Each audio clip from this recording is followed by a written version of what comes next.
महाराज आले ना भामनाथाच्या डोंगरावर. यंदाच्या बीज महोत्सवामध्ये तुकोबरायांच्या भंडारा डोंगराच्या सुवर्ण मंदिराच्या कळसाचं काम होणार आहे. यावत चंद्र दिवा करो असा इतिहास घडणार आहे आपल्या महाराष्ट्राच्या भूमीमध्ये. सकल धरणीची शोभा वाढावी, महाराष्ट्राच्या मातीचं भूषण. 400 वर्ष लागली तुकोबरायांच्या या क्षणाला. महाराज जरा चुकलंच हो आमचं. महाराष्ट्रात राहिलो आम्ही, छत्रपतींच्या महाराष्ट्रात राहिलो, ज्ञानोबा तुकोबांच्या महाराष्ट्रात राहिलो आणि भागवत धर्माच्या कलशस्थानावर असणाऱ्या तुकोबांच्या मंदिराचा सुवर्ण कळस बांधण्याला थोडा विलंबच लागला. पण जे झालं ते उत्तम. महाराष्ट्रातली सर्व वारकरी जनता एकत्र येते. महिला वर्गाने गळ्यातला एक एक मणी सुद्धा देऊ केला त्या मंदिराकरता. आणि इतकं सुंदर सुवर्ण मंदिर तुकोबरायांचं उभं राहते भामनाथाच्या त्या पवित्र तीर्थक्षेत्रावर डोंगरावरती. त्याच डोंगरावर तुकोबरायांची गाथा जन्माला आली. तिथं अभंग निर्माण झाले. आणि ज्यावेळी महाराज एखाद्या वृक्षाच्या बुंध्याशी बसायला जायचे तेव्हा फांदीवरची एखादी चिमणी उडून जायची. तुकोबराय तिला म्हणायचे, बाई ग, तुझ्यातलं आणि माझ्यातलं आत्मतत्व जर एक आहे तर मला असं वाटतंय तू ये आणि माझ्या खांद्यावर बस, माझ्या मांडीवर बस. आणि मग अद्वैताचा उत्तम साक्षात्कार जो तुकोबरायांना प्राप्त झाला तो तुम्हाला मला मिळावा याकरता तुकोबरायांचं अंतर करचळलं. आणि मग भक्तीच्या प्रांतामध्ये ज्ञानोबा काय, तुकोबा काय, अलीकडच्या अनेक संतांपैकी सर्वच संतांनी फक्त तुमच्या माझ्या जीवनाचा कल्याणाचा एक सुंदर सुखकर मार्ग आम्हाला घालून दिला. आणि मग कीर्तनाच्या माध्यमातून आबाल वृद्ध यारे यारे लहान थोर याती भलती नारी नर सकळांसी आहे येथ अधिकार. सगळे या म्हणाले, सगळे या. कारण हा संप्रदाय आईच आहे. हा संप्रदाय स्वीकारणार आहे. तुम्ही जसे असाल तसे तुमच्या दोषांसकट आम्ही तुम्हाला स्वीकारतो. कारण संतांना या जगानी माऊलीचा दर्जा दिला.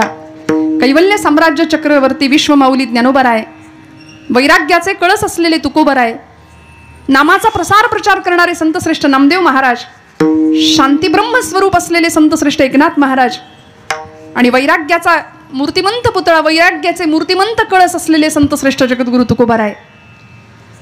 पंचही प्राण यातला एक जरी प्राण हरवला तरी जीवन आणि शरीर कलेवरासारखं होणार आहे आमचं. महाराजांच्या नंतर निळोबाराय आहेत.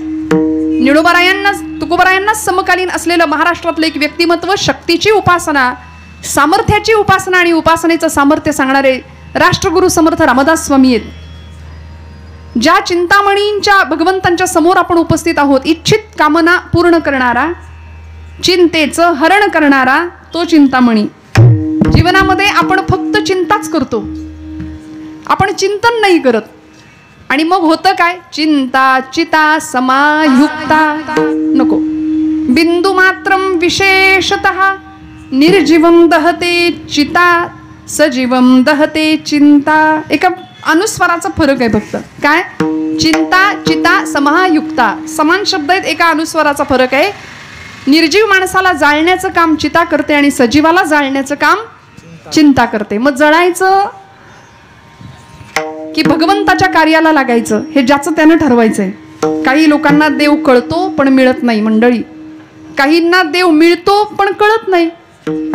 काहींना देव मिळतो सुद्धा आणि कळतो सुद्धा.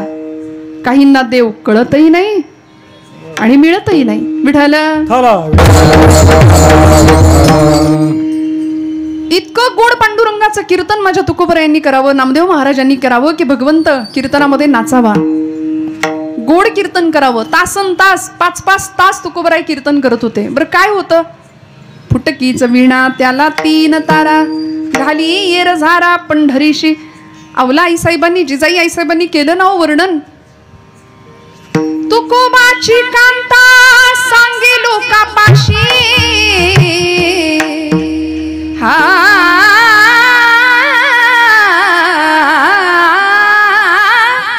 तुकोबाची कांता सांगे लोकापाशी.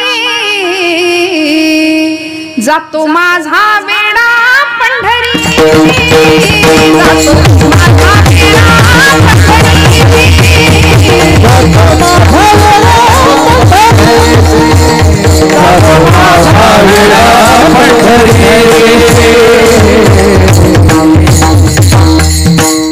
तुकोबाची कांता सांगे लोकापाशी. सगळ्यांना सांगायची, वेळ लागलं धन्याला.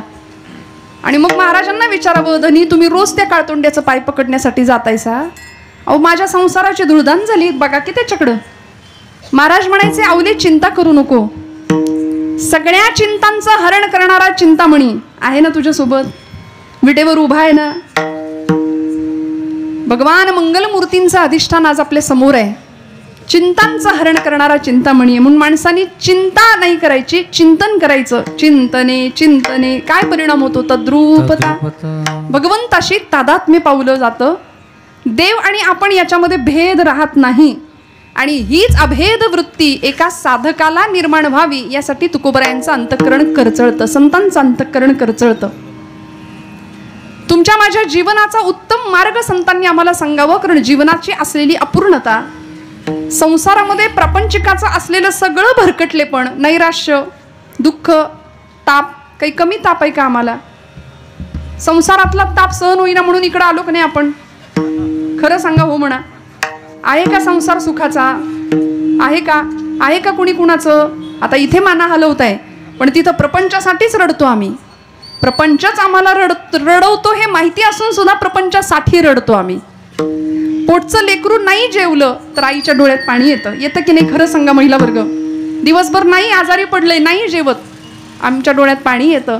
पण देव जेवत नाही म्हणून आपण रडतो का? आता खरं सांगा. नाही रडत, आम्ही लबाड आहे त्या बाबतीत. आम्ही नाही रडत. नामदेव महाराज देव जेवला नाही म्हणून रडले, भक्तीच्या या अवस्थेला पोहोचले होते. तुकोबराय भंडाऱ्याच्या डोंगरावर अभंग रचना करत असताना जन विजन झाले आम्हा विठ्ठल नामाप्रमाणे या परमोच्च अवस्थेला जाऊन पोहोचले होते की आता प्रपंच बाजूला ठेवावा.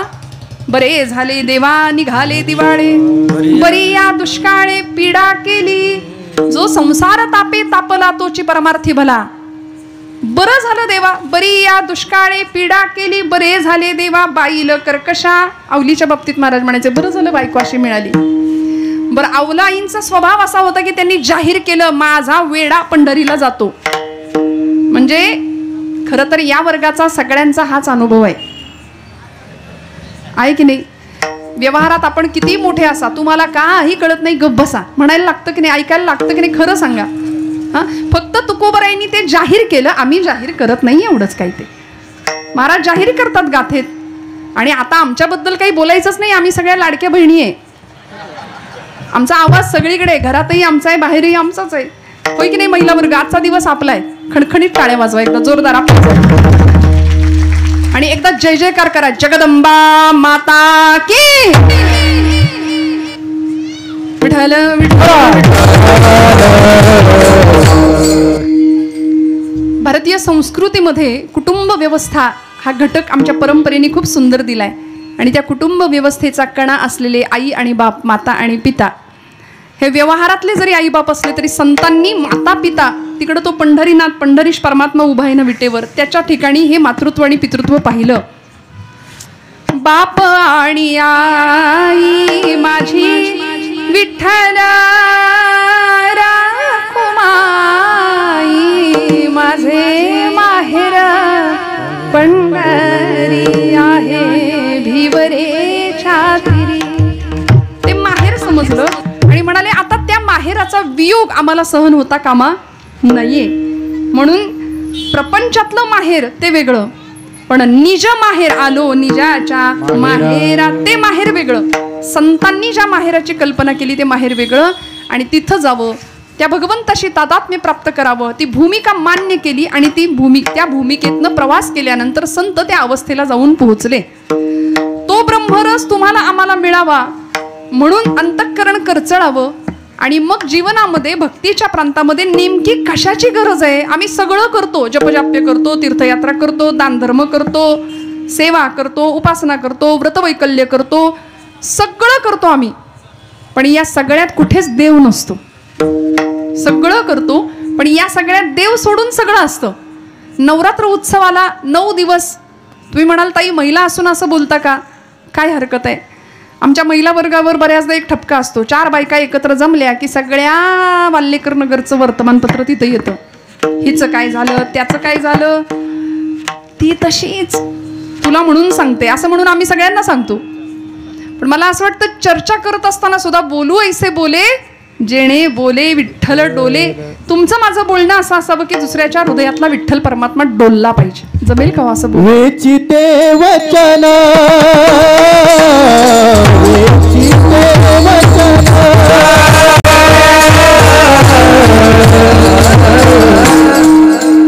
बोलणं कसं असावं, आचार कसा असावा, विचार कसा असावा, सगळ्याचं उत्तम मार्गदर्शन संतांनी या भूमीमध्ये आम्हाला केलं. आम्ही भाग्यवान आहोत, संतांच्या भूमीत राहतोय, महाराष्ट्राच्या भूमीत राहतोय. भरतखंडे जन्मप्राप्ती हेतो परमभाग्याची संपत्ती. आपल्यासारखं भाग्य आपणाकडे आहे. ज्ञानोबा तुकोबांची आम्ही लेकरं आहे आणि महाराष्ट्रात असून जर ज्ञानोबा तुकोबांना आम्ही विसरलो तर आमच्यासारखे करंटे नतद्रष्ट आम्ही बरं का.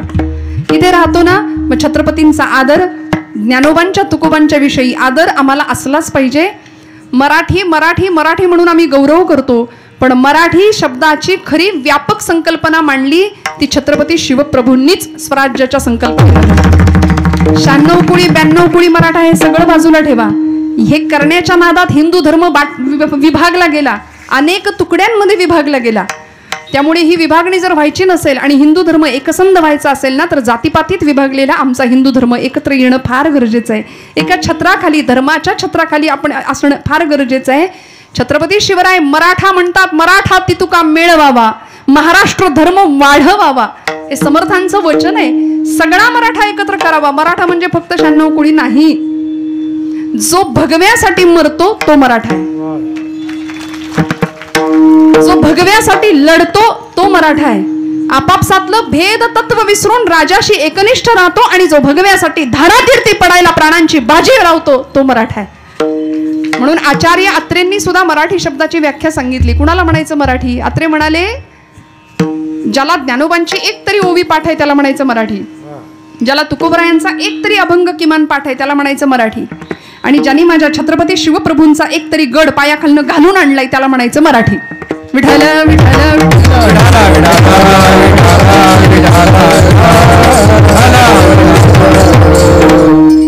कीर्तन म्हटलं की अनेकांची टाळी लागते. काहींची ब्रह्मानंदी टाळी लागते, काहींची ब्रह्मानंदी टाळी लागते. दोन्ही प्रकारे टाळ्या लागतात ना.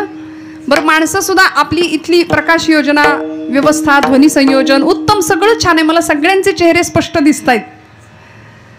इतकं छान आहे, इतकं टवटवीत वातावरण असावं, माणसं हसायला सुद्धा तयार नसतात हो. म्हणजे आपण हसलो तर आपण आध्यात्मिक ठरणार नाही की काय, अशी एक भीती असावी माणसाला. माणूस हसायला तयार नाही, कुणाकडे बघायला तयार नाही, कुणाचं ऐकायला तयार नाही, कुणाशी बोलायला तयार नाही. तरी आमचं केवढं भाग्य, या गादीवर आम्ही उभे राहतो.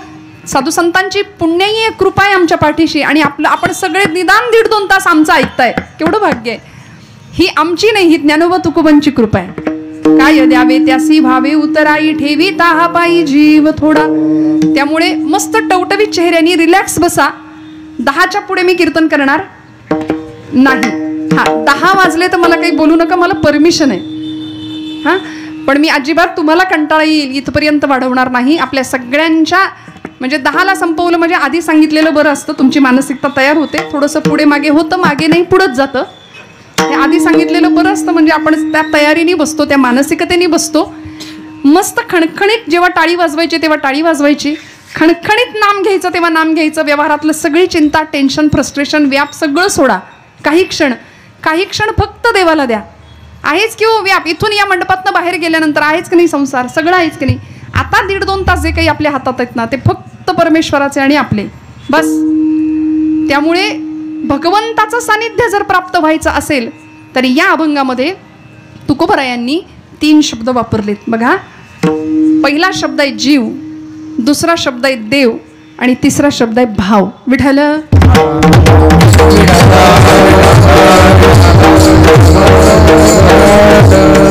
जीवाचा आणि देवाचा संबंध सांगितला तुकोबरायांनी. जीव बिंदू आहे, देव सिंधू आहे. सिंधूची ताकद खूप मोठी आहे, समुद्राची ताकद खूप मोठी आहे. बिंदूची ताकद तेवढी नाहीये समुद्राच्या एवढी. पण सिंधूचे सगळे गुण बिंदूमध्ये असतात. समुद्राचे सगळे गुण त्या एकाशा थेंबामध्ये सुद्धा असतात. भगवंत म्हणजे देव अविनाशी आहे, तसा जीव सुद्धा अविनाशी आहे. संपतो तो देह संपतो बरं का, जीव नाही संपत. जीव काय करतो? भगवद्गीतेचं तत्वज्ञान आहे. वासांसी जीर्णानि यथा विहाय नवानि गृह्णाति नरोपराणि. यथा शरीराणि विहाय जीर्णान्याति संयानी. ऐक जैसे जीर्ण वस्त्र सांडिजे मग नूतन वेढीजे तैसे देहांतराते स्वीकारिजे चैतन्यनाथे. हा नियम आहे जीवाचा. जीव अविनाशी आहे, भगवंतासारखाच आहे. तो अविनाशी आहे, तो संपत नाही. फक्त तो देह आवरण बदलतो. जीव अखंड आहे, शाश्वत आहे. सर्वज्ञ सर्वशक्तिमान आणि सर्वसाक्षी असलेला परमेश्वर, अजर अव्यय आणि अविनाशी असलेला परमेश्वर, तो भगवंत जीवाशी नातं सांगतो. गीतेचा 15वा अध्याय. ममैवांशो जीव जीवलोके जीवभूत सनातनः मनःषष्ठानि इंद्रियाणि प्रकृतिस्थानि कर्षति. ममैवांशो जीवलोके जीवभूत सनातन. भगवंतांनी स्वतः देवाचा आणि जीवाचा संबंध सांगितलाय. 3 प्रकारचे संबंध आहेत. 3 प्रकारचे संबंध आहेत. पहिला संबंध आहे जन्मजात संबंध, जो आईचा आणि त्याच्या लेकराचा, तिच्या लेकराचा संबंध असतो. तो कुठला? जन्मजात संबंध. नाळेचं नातं आहे ते. पण प्रसंगी तेही नातं तुटतं. जरा मुलगा मोठा झाला, पंख फुटले की आई आई करणारा मुलगा काय करतो? अनुभव आहे घराघरातलं ते. तो आई विचारत नाही तुम्ही आमच्यासाठी काय केलं. हा प्रश्न 16-17 वर्षाची पोरं चटकपटक बोलायला लागली की विचारतात आई बापाला. तो संबंध सुद्धा टिकत नाही जन्मजात. मग दुसरा संबंध आहे प्रस्थापित संबंध, निर्माण केलेला संबंध, नातं निर्माण केलेलं. मानलेला भाऊ, मानलेली बहीण, मानलेला चुलता, मानलेला मामा, सगळं. मानलेली नाती सुद्धा परिस्थितीनुसार तुटू शकतात. पण या जगामध्ये असा एक संबंध आहे, असं एक नातं आहे की जे कधीच तुटू शकत नाही. जे जीवाचं देवाशी असलेलं नातं, त्याला भगवंत गीतेमध्ये सांगतात जीवभूत सनातन. एक सनातन संबंध आहे, अनादी काळापासून असलेला जीवाचा आणि देहाचा संबंध, देवाचा संबंध. मग तो देव जसा आहे ना तसा जीव असला पाहिजे. आमचा प्रवास, या जीवाचा प्रवास देवत्वाच्या दिशेने झाला पाहिजे. कसा होईल तो प्रवास? मी रस्त्याने चालले होते बरं का, आणि छानपैकी गणपती बाप्पाच्या मूर्ती घडवण्याचं काम चालू होतं. मूर्तिकार मूर्ती घडवत होता. ओबडधोबड टोकेरीट पडलेले ते दगड होते आणि माझं एका दगडाकडे लक्ष गेलं. मी त्या मूर्तिकाराला विचारलं, म्हणलं बाबा इतक्या ओबडधोबड टोकेरी दगडातनं तुम्ही एवढी सुंदर मूर्ती माझ्या बाप्पाची घडवताच कशी? माझा आपला बावळटासारखा प्रश्न होता. तो म्हणाला ताई तुमच्या शब्दात सांगू का? म्हटलं सांगा. तो म्हणाला या दगडामध्ये आधीच मूर्ती होती. या नीट ऐका लक्ष देऊन, या दगडामध्ये आधीच मूर्ती होती. फक्त त्या मूर्तीला नको असलेला भाग मी छिन्नी आणि हातोड्याच्या साह्याने काढला. आतमध्ये देवत्व आहे तेच आहे की नाही? छिन्नी हातोड्याचा घाव करी दगडाचा देव, खाई दैवाचे तडाखे त्याचं माणूस हे नाव. देवत्वाचा प्रवास मनुष्यत्वाकडून व्हायचा असेल ना तर माझ्या डोक्यात त्यावेळी प्रकाश पडला की खरंच आहे गड्या, आपल्या जीवनातला सुद्धा नको असलेला भाग काढला की आतमध्ये देवत्वच आहे. नको असलेला कितीतरी भाग ओझं घेऊन आम्ही वावरतो. भगवंतांनी देह दिला, त्या देहामध्ये मन आणि बुद्धीसारखी साधनं दिली की जी बुद्धी आम्हाला कुठं घेऊन जाते. बुद्धीचे वैभव अन्य नाही, बुद्धीचे वैभव अन्य नाही, बुद्धीचे वैभव अन्य नाही, बुद्धीचे वैभव अन्य नाही. एकाकेश्वराचे सकळ सिद्धी,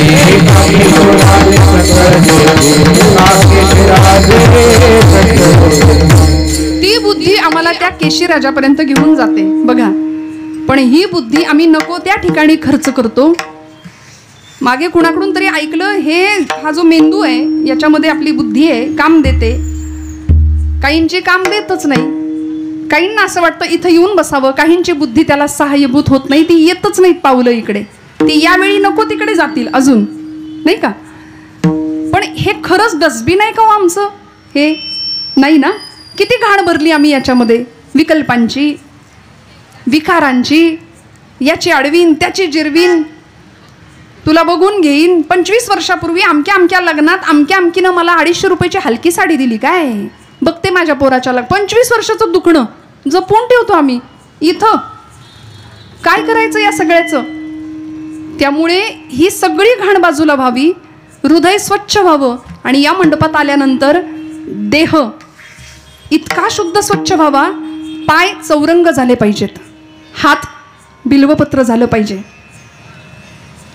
डोळे समया झाल्या पाहिजेत आणि हृदय गाभारा बनला पाहिजे. भगवंत येतो हृदयात, भगवंत येतो.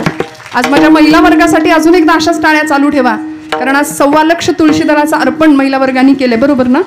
भगवान गोपाल कृष्णांच्या चरणारविंदी इतका गोड दिवस, इतकी गोड सेवा आपण सगळ्यांनी केली आहे.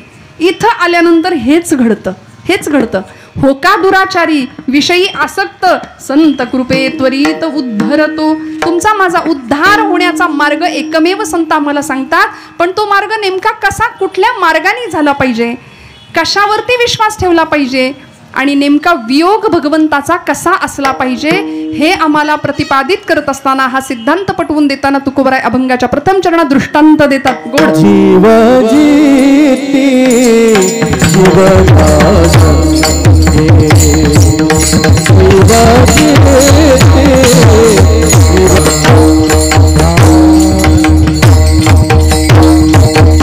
जीव जीती जीवना संगे. आपण जागे आहेत ना, सगळे जागे आहेत ना.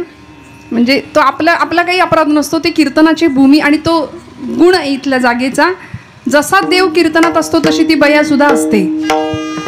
देव त्याच्या भक्तांना शोधतो, ती त्याच्या भक्तांना शोधते, नाही का. सगळे जागे राहा बरं का. कीर्तनामध्ये जो कोणी झोपतो त्याला पुढचा जन्म अजगराचा मिळतो. नंतर म्हणू नका, आधी का नाही सांगायचं आम्हाला. आणि त्याच्या शेजारी जो कोणी बसलाय त्याला तो जरी जागा असला तरी त्याला पुढचा जन्म बेडकाचा आहे. बघा बाबा, तुमच्या रिस्कवर, तुमच्या जबाबदारीवर. सगळे जागे राहा, मस्त फ्रेश चेहरे ठेवा, रिलॅक्स राहा. आणि जो हसत नाही तो कोण ठरतो माहिती आहे का. पांडुरंग शास्त्री आठवल्यांना त्यांच्या एका शिष्याने प्रश्न विचारला होता. स्वाध्याय परिवाराचे प्रणेते दादा म्हणायचे लोक त्यांना. म्हणाले, दादा ज्ञानी कुणाला म्हणायचं हो, ज्ञानी. शास्त्रीजी म्हणाले, ज्याचा चेहरा एरंडेल प्यायल्यासारखा असतो की नाही, तो ओळखायचा ज्ञानी. कुणाच्या घेण्यात नाही, कुणाच्या देण्यात नाही, हसायचं नाही, बोलायचं नाही. महाराज म्हणले, असल्यांचा संगच मला नको, नको नको देवा तार्किकांचा संग. त्यामुळे संग करायचा असेल तर साधी भोळी भाविकता बरी, साधी भोळी सज्जनता बरी. साधा भोळा भाव परमेश्वराला खूप आवडतो. ऐका, जीव जीती जीवना संगे मत्स्या मरण त्या वियोगे. भगवान संतश्रेष्ठ जगद्गुरु तुकोबराय यांनी फार सुंदर दृष्टांत आम्हाला दिला. जीवनम सर्व भूतेषु, हे गीतेचं तत्वज्ञान आहे. सगळ्या जीवाचं जर काही जीवन असेल तर भगवंत आहे. तुमच्या माझ्या हृदयामध्ये, शरीरामध्ये चैतन्य रूपाने भगवंत वास करू नये, बरोबर आहे, हे मान्य. देव आहे. कुठं आहे देव?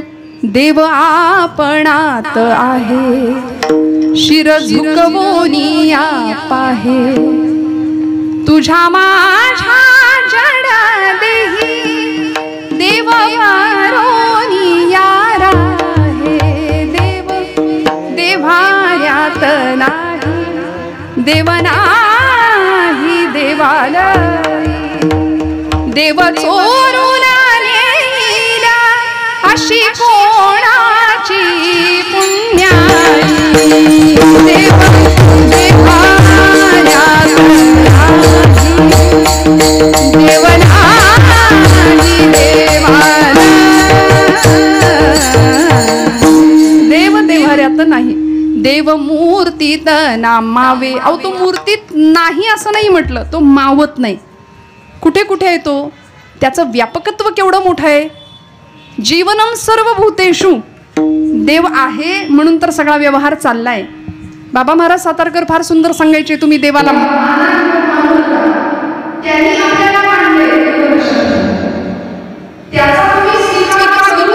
किंवा नका करू, त्याचं तुम्ही स्मरू किंवा नका करू, करा किंवा नका करू, याचं तरी स्मरण ठेवा. अजून सांगू का, आपल्याला काही कळत नाही हे सुद्धा कळावं लागतं. आपल्याला काहीच कळत नाही हे कळावं लागतं. आणि हे ज्याला कळलं त्याला सगळं कळलं. कळलं का? शब्दच्छल करण्याचा माझा हेतू नाही, आपल्या सगळ्यांचा गोंधळ उडवण्याचा तर अजिबातच नाही. पण गमतीचा भाग सोडून द्या. मला सांगायचं इतकंच की बाबा महाराज म्हणायचे, तुम्ही देवाला माना किंवा मानू नका, त्यांनी आपल्याला मानलं एवढं लक्षात ठेवूया. आणि ज्या दिवशी तो आपल्याला मानणार नाही त्या दिवशी आपल्या घरासमोर गर्दी जमेल. बोलवा मुलीला, बोलवा मुलगा तिकडे फॉरेनला आहे, तो येईपर्यंत थांबा लवकर, नाही का. गर्दी जमते, पण तोच सगळ्या जीवाचं जीवन आहे. जीव जीती जीवना संगे. जीवाला जगण्याकरता काय लागतं? म्हणाले जीवन. ते जीवन भगवंत तर आहेच, वस्तुतः व्यवहारामध्ये आपण पाहिलं तर जीवन या शब्दाचा अर्थ आहे पाणी. पाण्याशिवाय जीवन नाही, माणूस जगू शकत नाही. जीवाला जगण्याकरता पाण्याची आवश्यकता आहे. पण पाण्याशिवाय आम्ही एखादा दिवस राहू शकतो का? अहो राहू शकतो की. फार तर तहानेने घसा कोरडा पडेल, पण काही वेळ तर आपण पाण्याशिवाय राहू शकतो की नाही? आता आम्ही मंडळी आहोतच ना 2 तास, आपण सगळे पाण्याशिवाय राहू शकतो आपण. जीव जीती जीवना संगे. प्राण्यांच्या बाबतीत जर बोलायचं झालं तर असे कितीतरी प्राणी आहेत की जे 3-3, 6-6 महिने पाणी पित नाहीत. प्राणीशास्त्र सांगतं उंट नावाचा प्राणी 3 महिने पाणी नसलं तरी त्याला चालतो. उंदीर सुद्धा असंच आहे बरं, पाणी नसलं तरी त्याला चालतं. आपण करा अभ्यास घरी गेल्यावर त्याचा डिटेल, नाही का? पण एखाद्या वेळी हा जीव त्या जीवनाशिवाय राहू शकतो. पण उदाहरण देतात तुकोबराय, मत्स्या मरण त्या वियोगे. मासा हा असा जीव आहे की तो पाण्याशिवाय राहू शकत नाही. तुकोबरायांनी प्रमाण दिली, जीवना वेगळी मासोळी तैसा तुका तळमळी. मग तो मासा त्या पाण्याचा जसा वियोग सहन त्याला होत नाही, तो त्या क्षणी गतप्राण होतो, तडफडतो. तशी आमची तडफड देवासाठी असली पाहिजे, हा सिद्धांत आहे. विठ्ठल विठ्ठल. रामकृष्ण परमहंस स्वामी विवेकानंदांचे सद्गुरू एकाने त्यांना विचारलं, म्हणाले मला पण देवाला बघायचंय, दाखवाल का? म्हणाले चल तुला नेतो. कलकत्त्याला गंगेचा प्रवाह आहे, गंगेच्या काठी त्याला नेलं. गंगेमध्ये त्याला नेलं आतमध्ये त्या शिष्याला. त्याची अशी मान धरली आणि पाण्यात बुडवून ठेवलं त्याला. बराच वेळ ती मान नाकातोंडात पाणी गेलं आणि तो विवळला, कळवळला. गुरुजी ठाकूर मला मारता की काय? म्हणाले माझ्या नाकातोंडात पाणी जाते, गुदमरलोय मी. बराच वेळाने हात काढला आणि म्हणाले प्राणासाठी जितका तळमळलास, श्वासासाठी जितका गुदमरलास ना, तेवढा देवासाठी जेव्हा तळमळशील तेव्हा देव भेटेल. देव असाच नाही भेटणार. तुम्ही हाक मारली की देव येईल, एवढा देव सोपा नाही. किती तळमळ असावी लागेल. माझ्या ज्ञानोबा माऊलींनी विरह व्यक्त केला. पडिले दूर देशी मज आठवे मानसी, मज आठवे मानसी. नको रे देवा, तुझा वियोग नको मला. नको नको हा वियोग, कष्ट होता ती जीवासी. रडतो का कधी देवासाठी? देवाच्या आठवणीने कधी रडतो का? आणि खरं सांगू, प्रपंचातली वेदना आम्हाला देवाकडे घेऊन जाते. माझं वाक्य परत ऐका. वेदना देवाची आठवण करून देते. ब्रह्मचैतन्य गोंदवलेकर महाराजांचं वाक्य आहे. महाराज म्हणायचे प्रपंचातली प्रतिकूलता ही परमार्थाची अनुकूलता ठरत असते. विठ्ठल सगळं छान असल्यानंतर आम्हाला देव आठवत नाही. देव आठवत नाही. जीवाचा आणि देवाचा संबंध असा असावा. नामदेव महाराजांनी तो संबंध सांगितलाय. तू अवकाश मी भूमिका. नामदेव महाराजांचा अभंग आहे. तू पिंडी मी शाळुका, तू समुद्र मी द्वारका. स्वये दोन्ही स्वये दोन्ही स्वये दोन्ही स्वये दोन्ही. तू अवकाश मी भूमिका, तू अवकाश मी भूमिका, अवकाश मी भूमिका. काय सांगायचं? तू चांद मी चांदणी, तू नाग मी पद्मिनी. काय नातं जोडले. तू कृष्ण मी रुक्मिणी, तू कृष्ण मी रुक्मिणी. सवे दोन्ही. इतका विलक्षण संबंध नामदेव महाराज सांगतात भगवंताशी. नामा म्हणे पुरुषोत्तमा, नामा म्हणे पुरुषोत्तमा.